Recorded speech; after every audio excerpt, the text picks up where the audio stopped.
If you need a minute, are you ready to go? It's 2 now. So. Okay.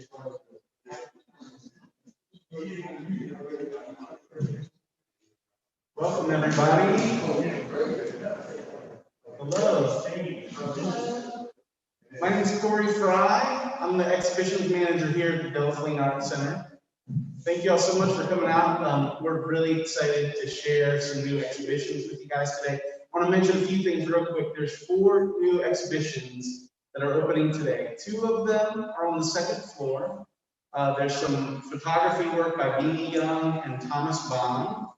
And then on the 1st floor, we have the Baltimore Watercolor Society. Today's the opening of their show. Attached to the East Gallery that the Baltimore Watercolor Society is in, there's our side gallery, which is work by Skip Lawrence, a painter, local painter.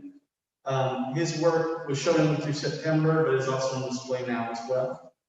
And last but not least, in our West Gallery, we have Tree Spirits, which y'all are here for. So we're really excited. It's been a great pleasure seeing everything come in and be set up, and just seeing all the great work that's exhibited in the Tree Spirits exhibition.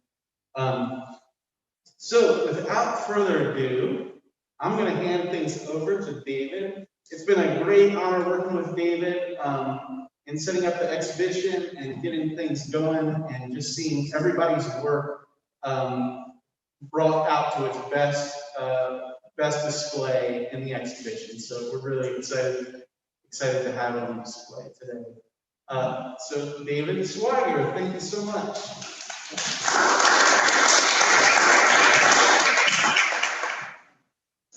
I can't talk with the mask on, so at least everybody's more than 6 foot back from me. The first thing I want to say, would you please silence your cell phones, because nothing's more annoying for online people, and this is all being recorded in somebody's cell phone. So hi everyone, and welcome to the Tree Spirits exhibition. I am the originator and overall organizer of this show, as many of you know. And the first thing I would like to do is to thank those who have helped to make this show possible. In particular, the staff here at the Delaplane Art Center. Corey, Christian, who's doing the webinar, and Marilyn, who was up in the booth just a few minutes ago. They have really rolled out the welcome back to us, and for everybody involved in this show, and I think they deserve a round of applause.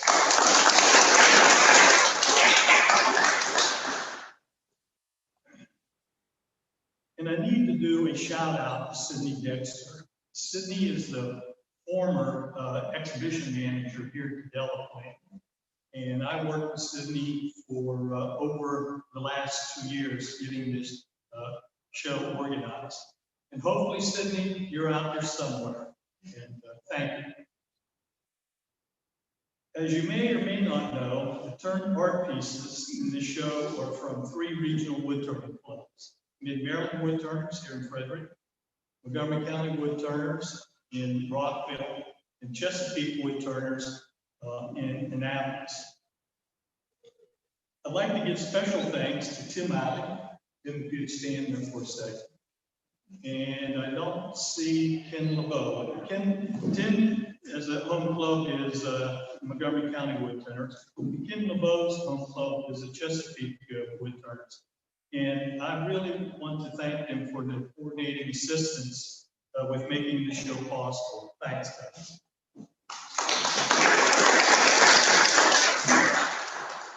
I also need to thank a dear friend and an exceptional artist, in my opinion.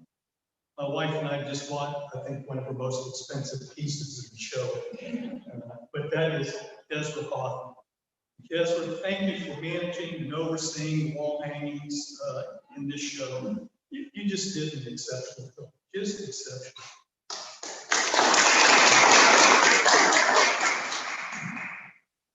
Then there are 42 individual contributing artists to this show, including woodturners, artists, carvers, printmakers, and a photographer. All of you have my heartfelt thanks for your involvement. And if you're a woodturner or an artist that's involved in the show, please stand. If you have a piece of the show, please stand up so people will recognize you. Yeah, thank you.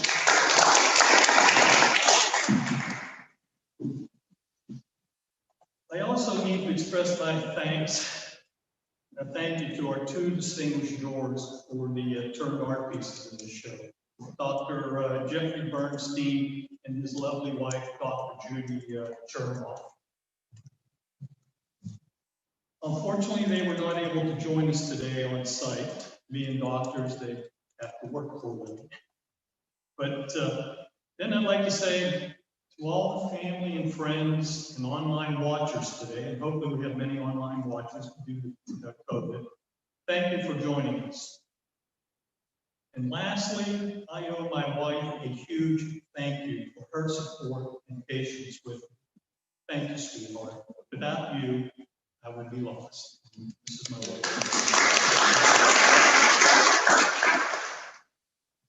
Now a little bit about myself. I started dreaming about a show like this about 10 years ago. I was the newly elected president of the Mid-Maryland Woodturners Club. And after being a member for only 3 months, they suckered the new guy into taking the president's job. I think that's a common theme in life. Let's get that new guy to do it. So, but at the time, there were approximately 8 of us meeting in the wood shop down in the basement here in the Delaplane. But as the new president, I used to come over and pick up the club's mail at times. And I would wander through the various galleries here at the Delaplane, and I started dreaming about a wood turning excavation here, to have one here one day. Well, I'm now happy to report the club's not 8 members anymore. We are nearly 100 members strong, give or take a couple. And I witnessed this for over 8 years. I served as the president and program director of the club. Then approximately 3 years ago, the late Phil Brown from Montgomery County Club reached out to me about doing a joint exhibition involving our 3 clubs at the Black Rock Center of the Arts in Germantown. That show was very well received and a great success. Black Rock now invites us back on a semi-annual schedule. Corey, by the way, is the new exhibition manager here at the Delaplane. It was after the Black Rock show that I decided to submit a proposal to the Delaplane, and well, here we are today with the first ever wood turned art exhibition in Frederick County. It's something I'm very proud of. And by the looks of it,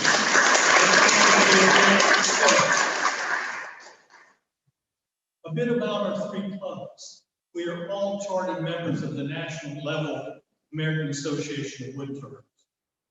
It is an organization of more than 350 chapters with more than 16,000 members. So there are a lot of woodturners throughout the world. I am honored to say that our three clubs have a committed association with each other to bring handcrafted turned wood art to the attention of the public. We have and will continue to take public education, as stated in our mission statements, seriously. So what is Tree Spirits? It is a tree-spirited jewelry exhibition of handcrafted wood-turned vessels, boxes, and other wooden objects, together with a curated exhibition of paintings, photographs, and wood sculptures by 5 of Frederick's finest local artisans.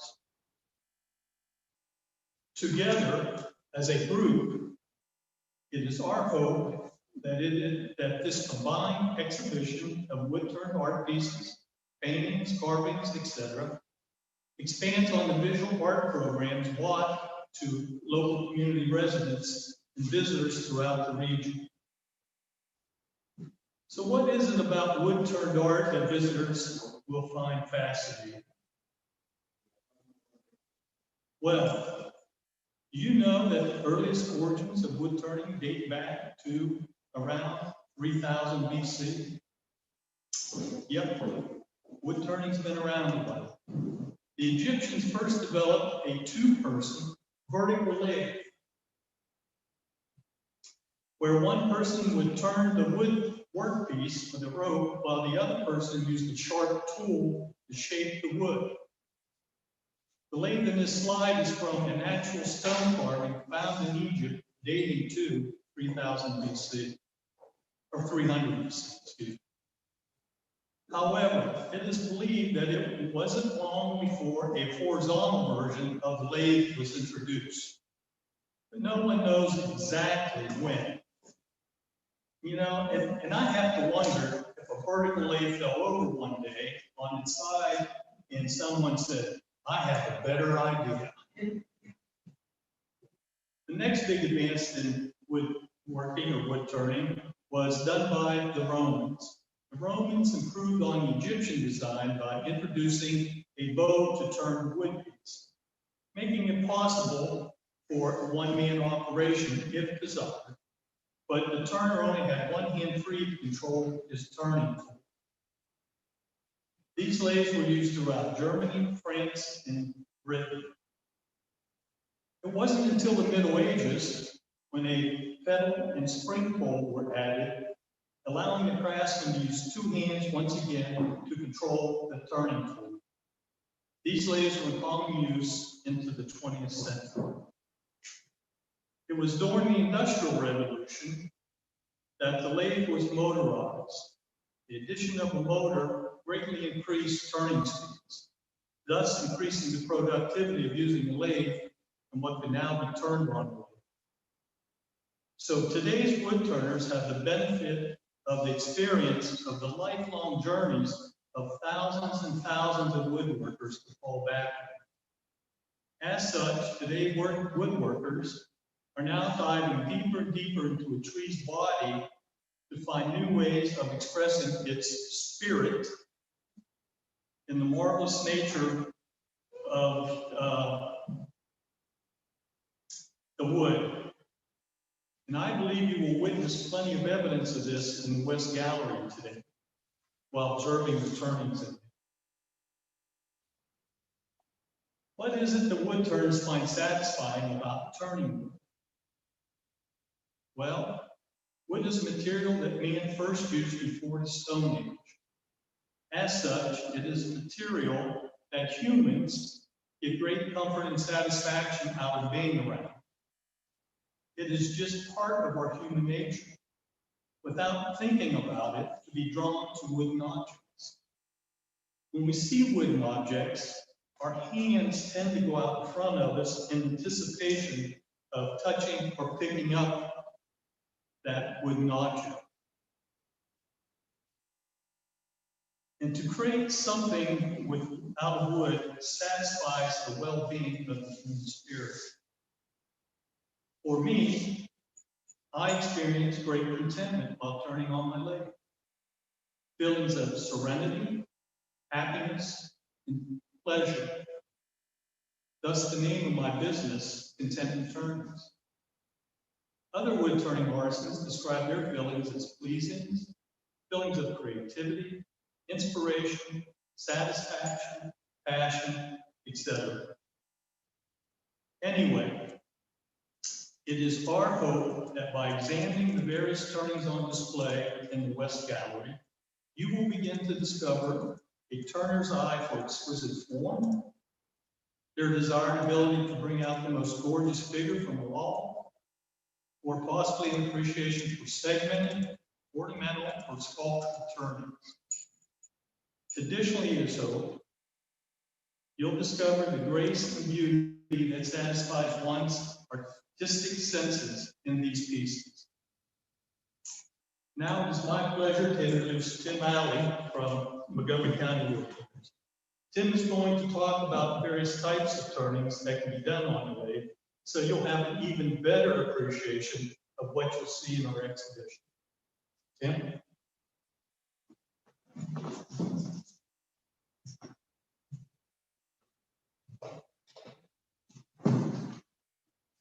Thanks, Dave. And good afternoon. My name is Tim Alley, and I am representing the two other clubs. I'm a member of all three clubs, but my primary club, like Dave said, is Montgomery County Woodturner.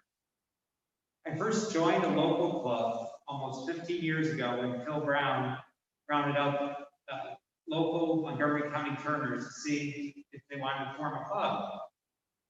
Since then, I have held almost every office or position that I was qualified for, and some that I wasn't, including president, and I'm currently the treasurer.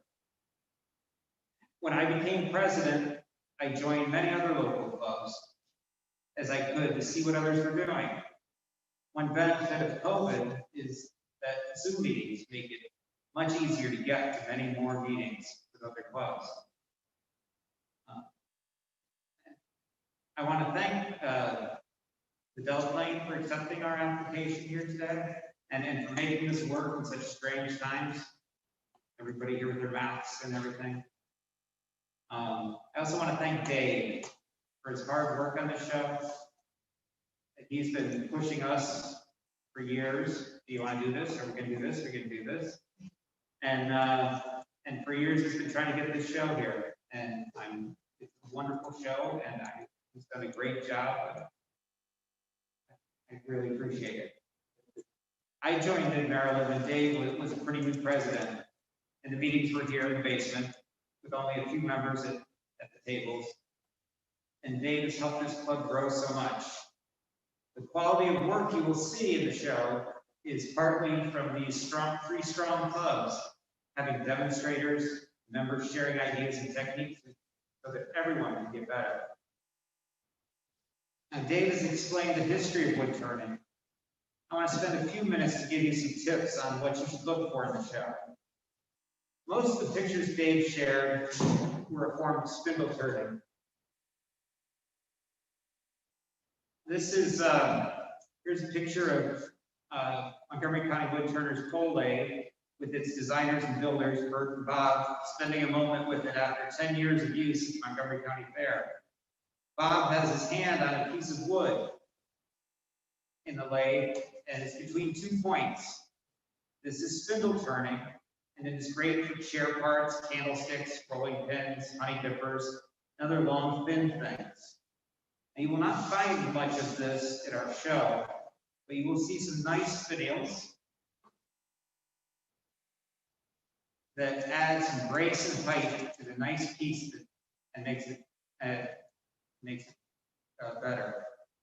And then there are those that will try to take spindle turning somewhere else. I don't know where. I don't know where Dave got his picture of pole lathe drawing,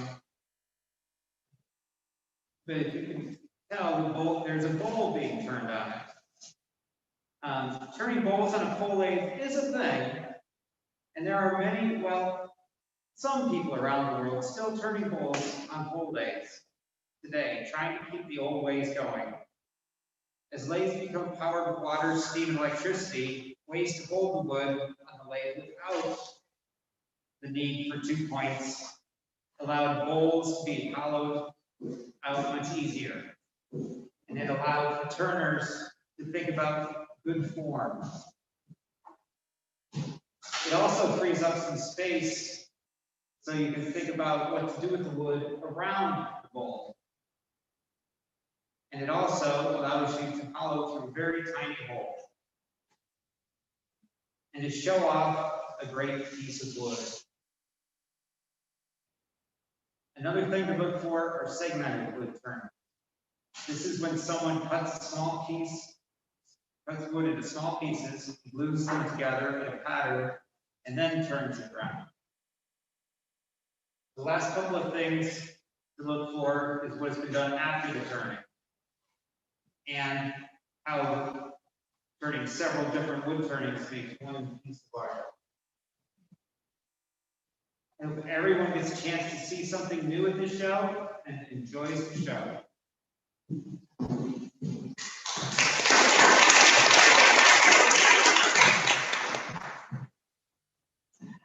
As I said earlier, this show was jewelry, and doctors Jeffrey Bernstein and his wife, Dr. Judy Chernoff, jewelry the show. I had the pleasure of being here when they jewelry the show, and I can tell you these two do due diligence when they jewelry a piece, and you're going to see that in this video that's going to run. And without further ado, let's get the video started.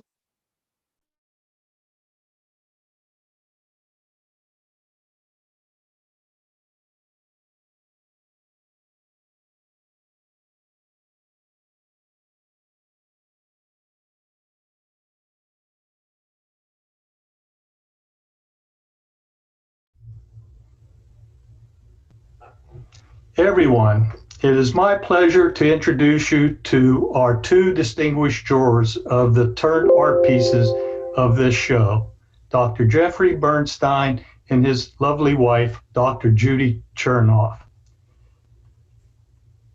Jeff and Judy, first I would like to express my heartfelt thanks and the thanks of those wood turners involved in the Tree Spirits exposition for your juring of our turnings. You have helped to make this show something special. Thank you so much.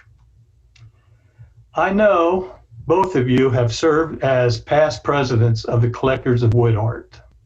Can you tell us how you first became involved with wood art and how that interest grew into serving as the past presidents of that organization? Sure, but first I want to thank you, Dave, and your committee for inviting us to participate as jurors. We had a blast doing this, as you know, for the last 6+ months. Other than going to work, we've not been able to go to exhibitions or touch real wood art, except of course our own collection.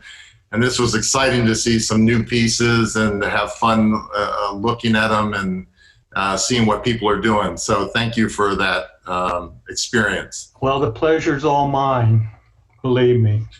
As far as your question, how we got involved with wood art, I think it goes back 25 years when Judy actually discovered the American Craft Council's Baltimore Craft Show.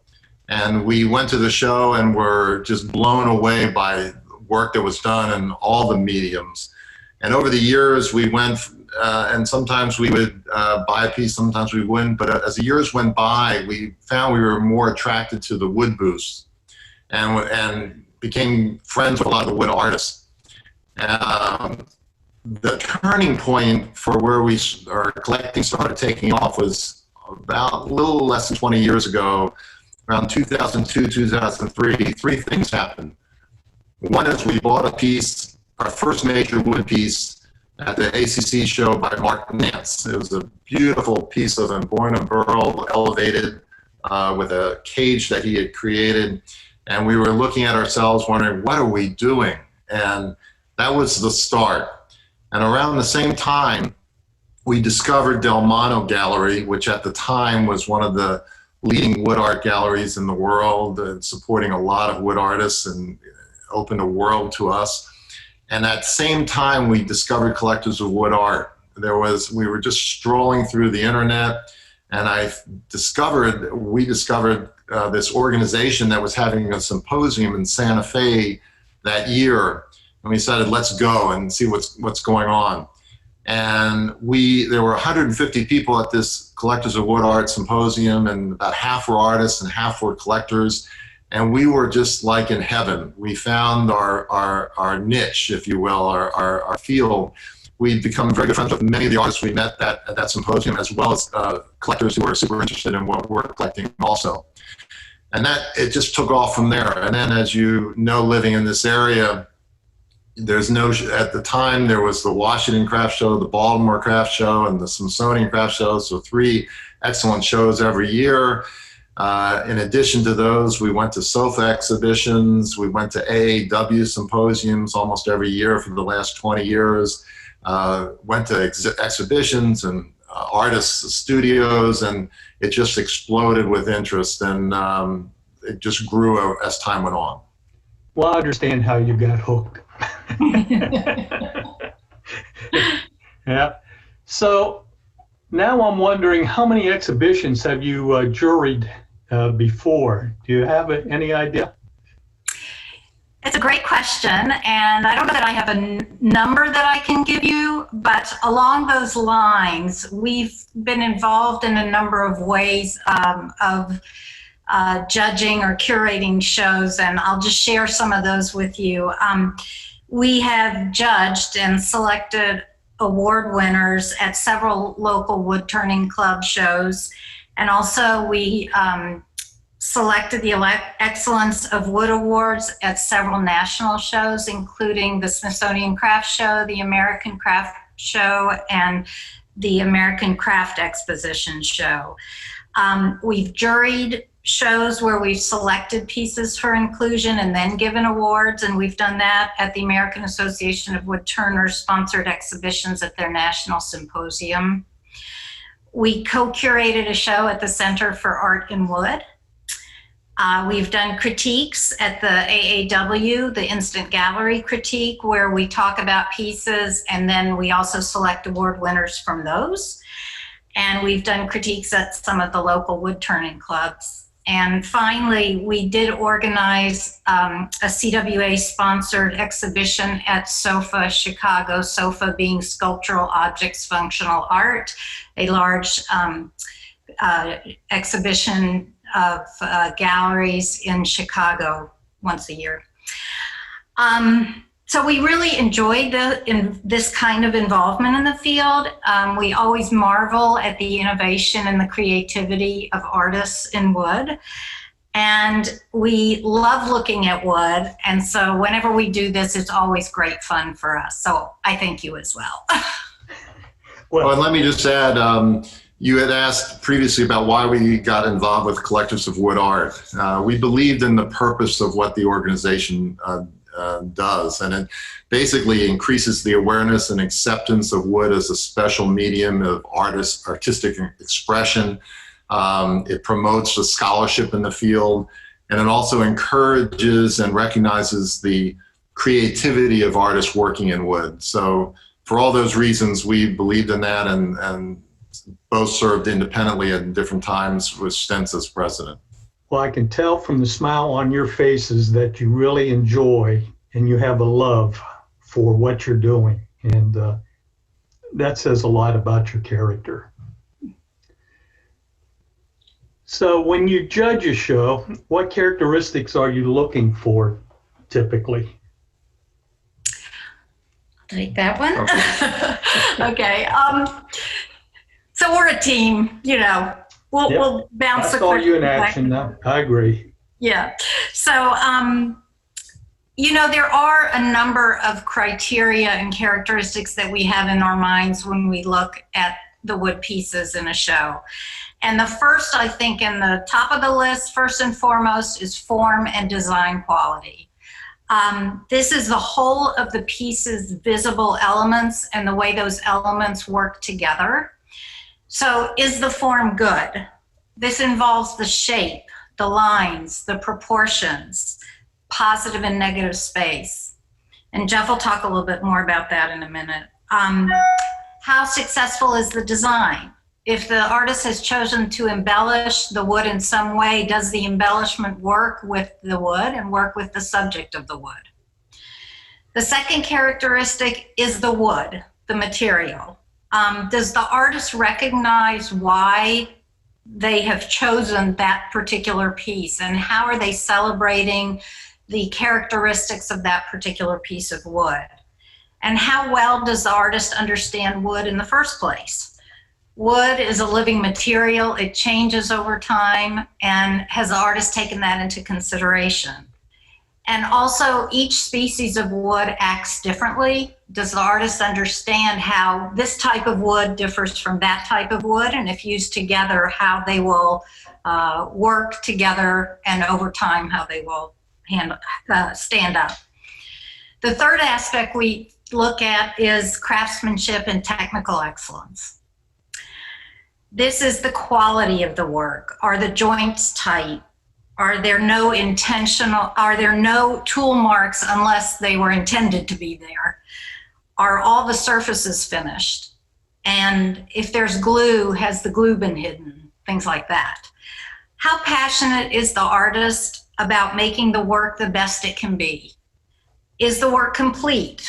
Has the artist considered, if it's a vessel, finishing the inside of the vessel and the bottom of the vessel? The fourth thing we look at is the underlying ideas. Is there something that the artist is trying to say beyond the pure aesthetic value of the piece of wood? Is there an underlying concept? The fifth characteristic is our gut reaction. Now, notice I didn't put that as the first characteristic, I put it as the fifth. It is very important. I understand. What is my emotional or visceral or subconscious reaction when I see a piece of wood or a work of art for any matter? Did that work call out to me? Does that work call me from across the room? Or does it sort of gently pull me in and say, look at me just a little closer? What is my first impression of this piece? And then if I spend time with that piece, does my impression change?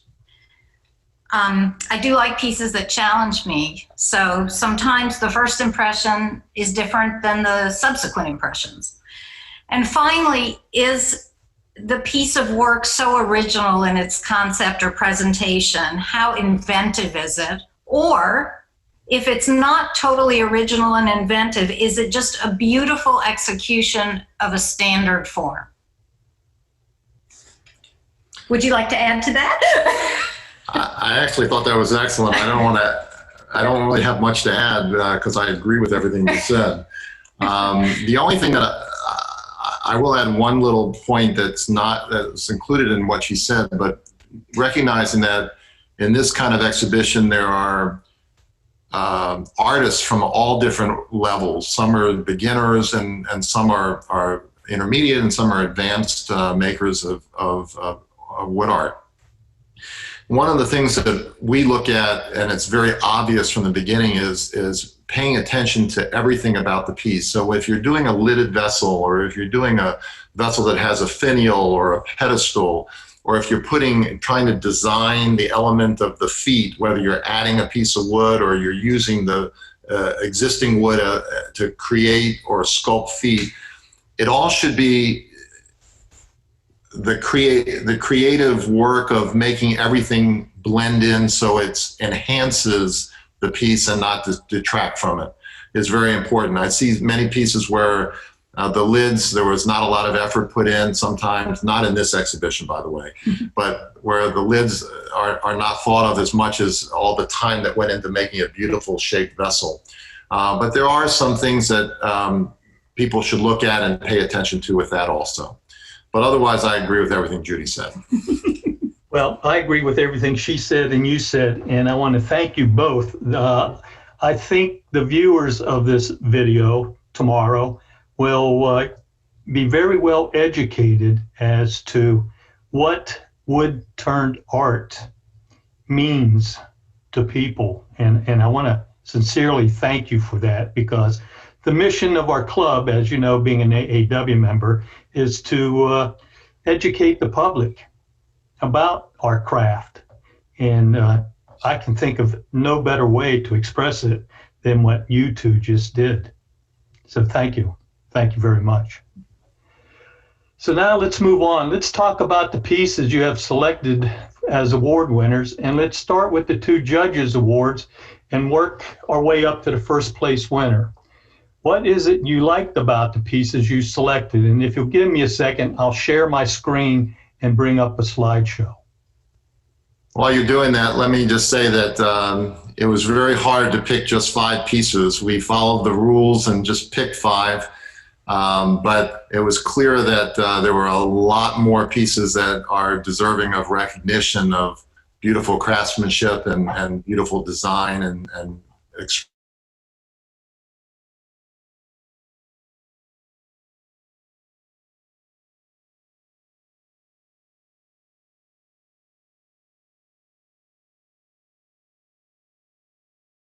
Jurors Awards. I'll do the first one. You see here a piece by Tim Moore entitled "Maybe I Should Have Asked for Directions," made out of red oak. This piece intrigued us quite a bit, and actually if you're walking around the exhibition and you see this from a distance, it's clearly something that's striking because of the form is very abstract and different. And it draws you in and you really want to look at it. When you look at it, and this is actually a great picture, if Tim did it, it shows it very well. It's a lot of nice things about it. First of all, a lot of these Mobius type ribbons that people do often use different kinds of woods. He used one wood exclusively in this particular piece, and he cut the wood in a way that looks like it hides the joints where he glued the pieces together.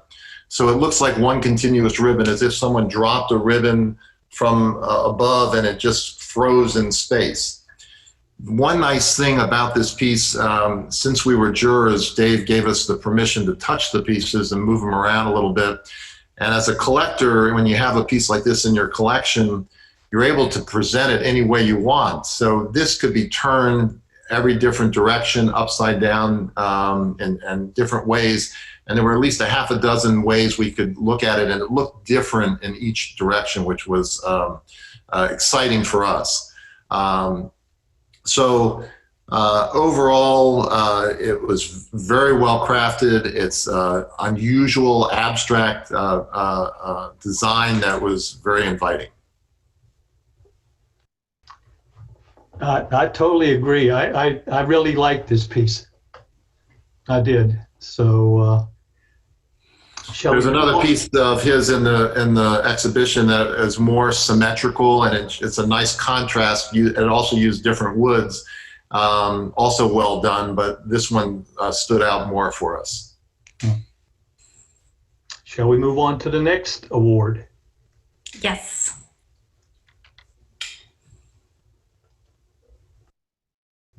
Oops. Okay, this is a piece by Jeannie Ureno, I hope I'm pronouncing that correctly, entitled Honeybee. And the pot is sycamore wood. The dipper and the rest that the dipper's sitting on is maple. This vessel is shaped like a honey pot. And the surface of the honey pot is embellished with flowers, bees, and a honeycomb created with pyrography and paint. There are also 3D bees on the surface of the pot. You see they're coming off of the pot. There also appears to be honey dripping over the edge of the top of the pot and obscuring some of the honeycomb and flowers below. The interior of the pot has 2-dimensionally drawn bees, like on the outside, and also a 3D bee and a glob of honey. If you turn the pot over, there is a 2-dimensional drawn bee on the bottom of the pot, and that's a special surprise for the person who owns the pot. And the dipper is decorated with flowers and has honey dripping on it onto the dipper stand or rest. This is a technically excellent work. It's an appropriate form of the pot to tell the story of honey. That's what this work does. It tells the story of honey from beginning to end. The imagery is very busy, but the embellishments all work together. There's a lot going on, but it works. It's finished well with this glossiness all over it, reflective of honey, but there are areas where she has not glossed it up quite as much. And I think that's a very good move. So as I said, the work tells the story of honey. Honey starts as flower nectar, and she has the flowers on the pot and on the stir.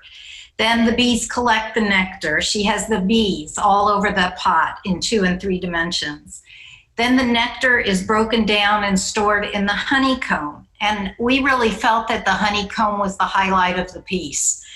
That honeycomb is tactile, and again, we could touch it because we were able to do that, but there is a depression within each of the the cells of the honeycomb. And inside each of those, the gloss is extra shiny, so that indicates really that's where the honey is being stored and made. The honey, there is also honey in the bottom of the pot and on the stir. Like I said, I don't know if it's a glob of acrylic or what it is, but that's another reference to the honey. So the reason we like this is that there was great attention to detail, and this told a complete story where she dotted every I and crossed every T. Again, it is a very lovely piece, and I absolutely agree with you. I think the honeycomb really does make this piece. It, of course, the bees and the flowers and the whole story are excellent also, but yeah, just a beautiful, beautiful piece. Shall we go on to the 3rd place winner? Sure.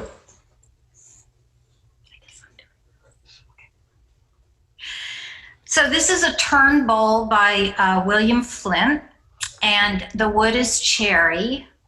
This is a large piece. It is 18 inches in diameter, and this is a technically excellent piece. It is a beautiful piece of wood. When you go down the characteristics that we talked about earlier, this checks all the boxes. It's a beautiful piece of wood. It's a lovely shape. The thickness of the wall is appropriate given the size of the bowl. The finish is very nice, and it's really sanded well. It's so smooth to the touch. I must have stood there for at least a minute just touching the inside of that bowl is just glorious. The size of the foot is perfect.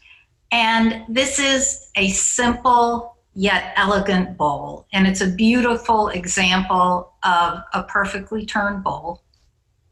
We of course agree. I just want to make one comment.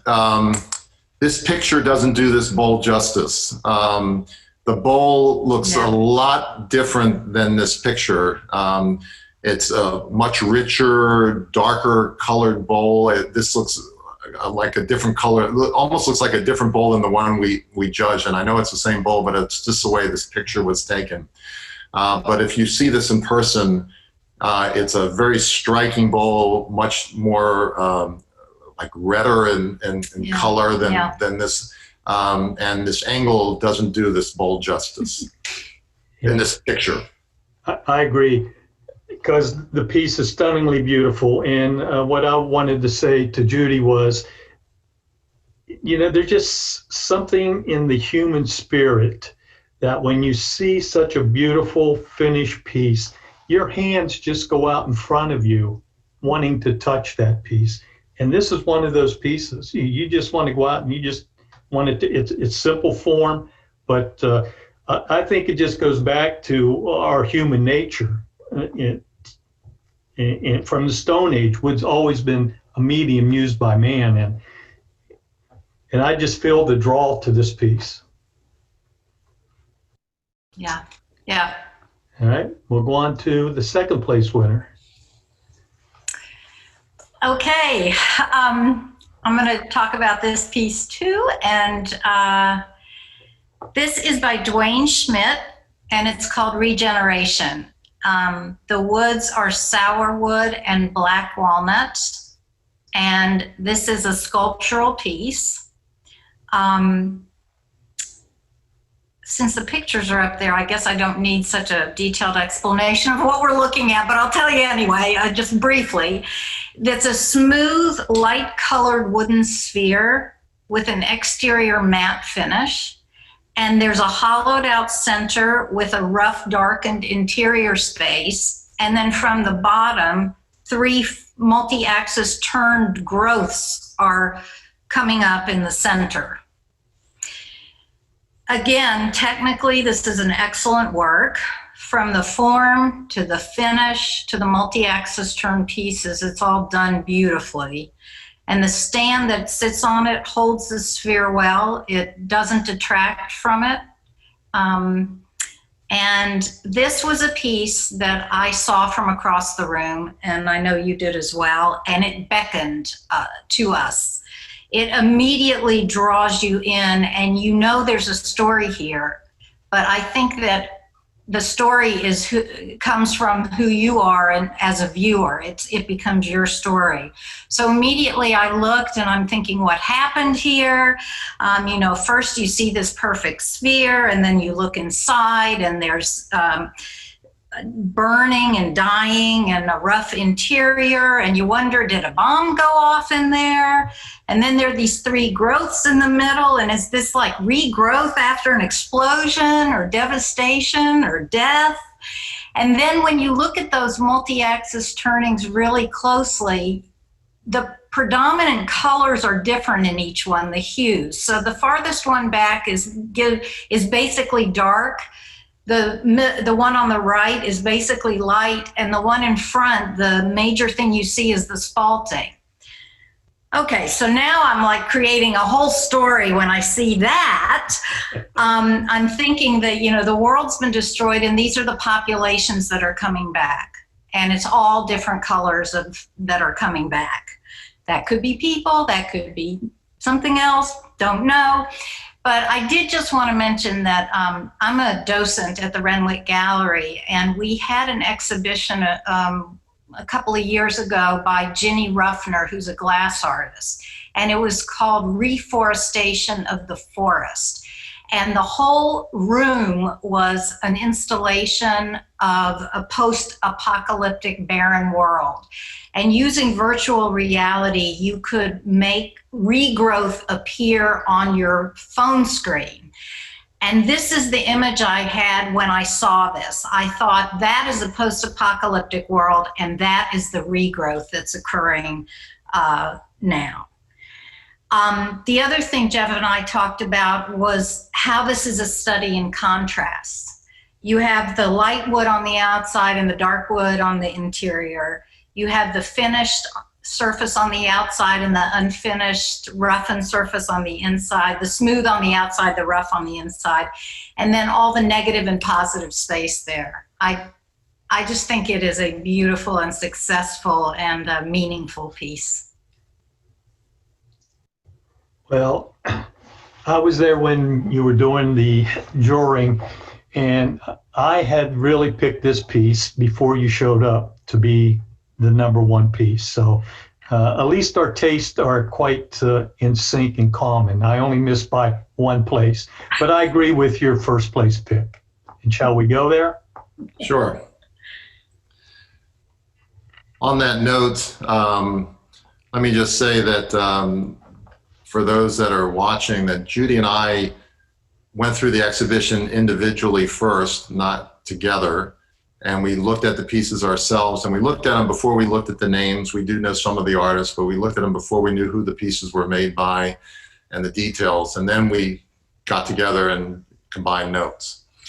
So first place goes to Ken Lobo, and it's this Pierce platter that is made out of a wood called Makor. I had to look that up because we don't have a piece of wood of Makor. It's a beautiful African wood. And again, this picture shows the piece very nicely, but it doesn't show the color, the actual color as well as it is. It's a little more reddish brown, I think, and again, a little darker and richer looking in person than it looks in this picture. But we found this was a well-crafted, excellent work of mastery and creativity. When you look at the piece, it's very well balanced, the elements. You have the central solid circular area followed by this crisscrossing of layers. And the way he did it was by cutting into the platter part of the way on both sides, but in opposite directions. The crisscrossing is perfect. I know he must have figured out some kind of jig on the laser to do that. But the effect of the negative and positive space is beautiful. It creates this diamond shape, and you see the small diamonds more in the inner circle, and the diamonds get bigger as it comes out toward the edges. When you look at this pattern and look at it closely, the angles of the cuts are perfect. They're well sanded. They're very sharp and symmetrical throughout the piece. This piece is interesting is that it's not a huge platter, but it's a beautifully shaped platter. And when you lift it up and put it on its side, the foot is very subtle, but very perfectly congruent with the rest of the shape of the vessel. Between the material, the craftsmanship, the actual design elements, we thought it deserved an excellence, and we gave it a first place award. It is stunning. His attention to detail, or his accuracy in all the ribbons. I don't see one ribbon being wider than the other. And when the spokes all come together at the center, there's a little round hole for the spoke, just like the spokes in a bicycle wheel, if you will. And I think it's just marvelous what he did. I would like to know how he accomplished it as a turner myself. So.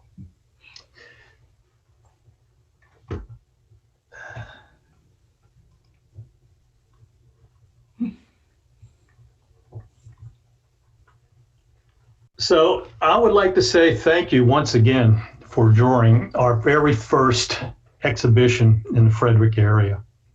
And hopefully you two will be willing to someday consider doing this all over again. Because I really enjoyed having you two up there. It was marvelous to see how you worked independently, you took your own notes, you came back together, you discussed. I know your likes are somewhat similar, but still there was those couple of pieces where I could tell a little negotiation was going on. And you did due diligence. It just really amazed me. So thank you. Thank you again. We had fun, and thank you for inviting us. All right. Good night, folks. Bye-bye. Bye. As doctors, Jeff and Judy, they may be watching today, they weren't sure, but I would like for everybody to give them a round of applause.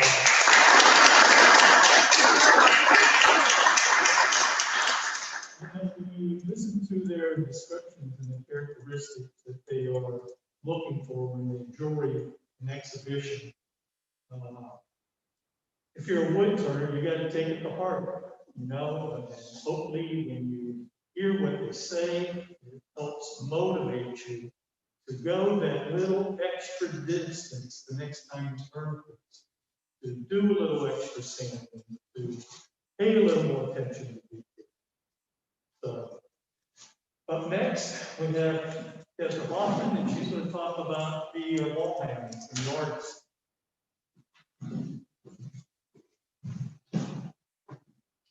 Hey, everybody. Thanks so much, Dave. I was so very honored to be given the opportunity to make sure the walls were covered.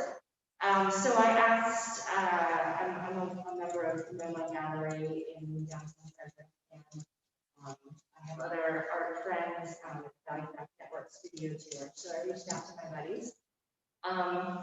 So there are 5 of us showing on the walls.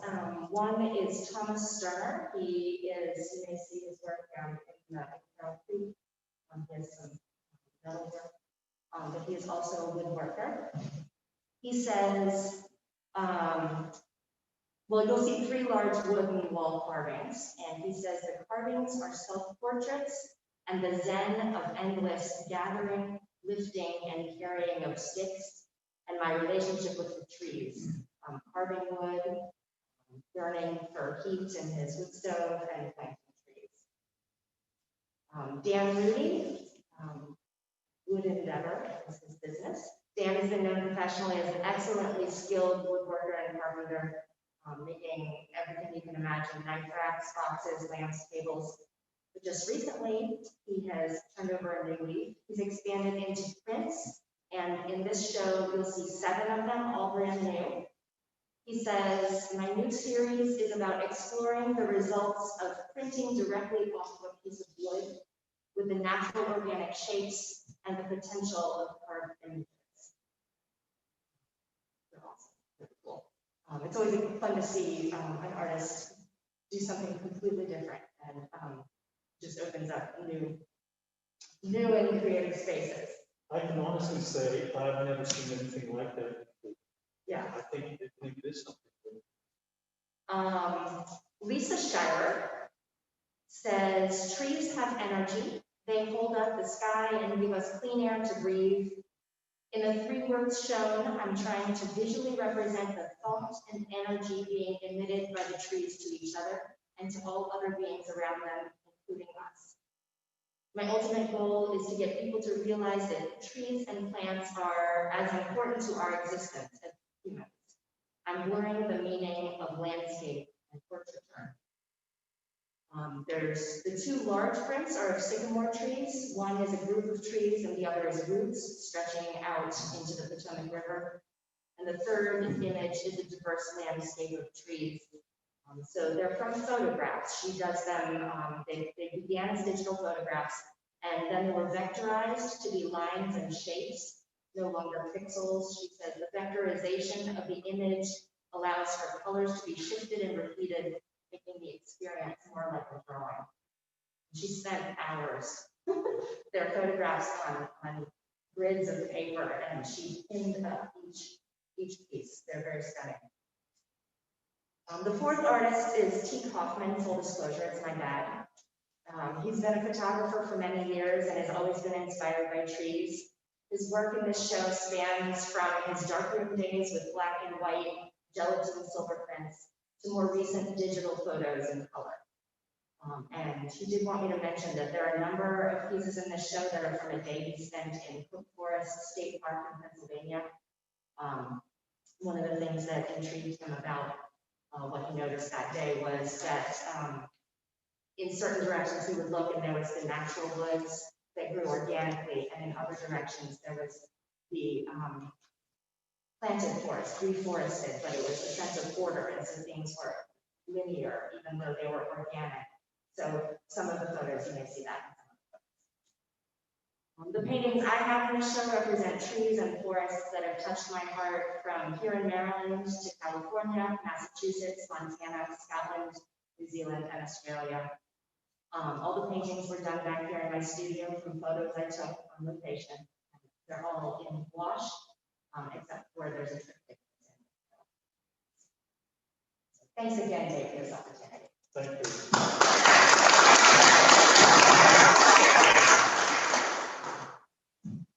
I don't know if anybody noticed, but Ezra's blouse is trees.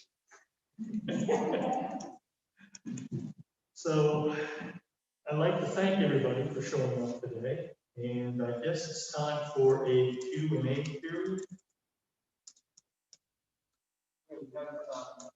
From the webinar, Okay, We have just two comments from Mary Lynn Smith. And she says, hi, Dave, I'm so proud of you, even happier to see you again. And during the jurors talk, she said, beautiful work and excellent. Those are the only comments we have in the webinar, but if anybody has questions here.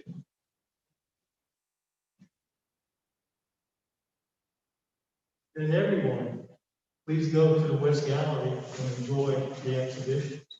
Thank you.